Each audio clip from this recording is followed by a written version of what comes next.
પેલા ભાઈ તું ક્યાં પહોંચ્યા? ફટાફટ આવ ને યાર, થાકી ગયો હું હવે. મેં 3 દી પહેલા આની અંદર 30 રૂપિયાનું પેટ્રોલ પુરાવ્યું, હું ખબર ખાલી થઈ ગયું યાર હવે.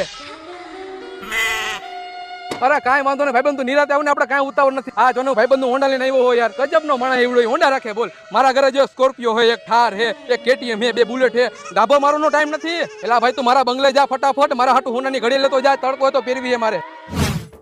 પટી ગઈ. તમે મારી થોડીક હેલ્પ કરશો? મારી ગાડીમાં પેટ્રોલ પૂરું થઈ ગયું છે, તો તમારી ગાડીમાંથી થોડુંક પેટ્રોલ કાઢી અને મારી ગાડીમાં નાખી આપશો? પણ ઈ પેટ્રોલના પૈસા હું તમને ઓનલાઈન કરી દઈશ, ઈ ઉપાધિ તમે ન કરો. પૈસાની કાંઈ ઉપાધિ નથી, પણ મારા ગાડીમાંથી પેટ્રોલ કાઢવું કેવી રીતે? શીશો ક્યાં? શીશો આવી રહ્યો. સોરી મને ભૂલાઈ ગયું. આ ગાડીમાં કાક નું આવે, આની અંદર નળી નાખવી પડે ત્યારે પેટ્રોલ બહાર નીકળે. નળી હોત ને તો હું તમને હમણાં પેટ્રોલ આપી દે. આ રહી નળી. મેડમ અમે એવું હે ને કે હું છોકરીઓને પેટ્રોલ નથી આપતો, સોરી. હે ભગવાન, મારી ઉપર કેવો અત્યાચાર કરો હો. આજે આની અંદર હોનું પેટ્રોલ હોત તો મારું સેટિંગ થઈ જાત.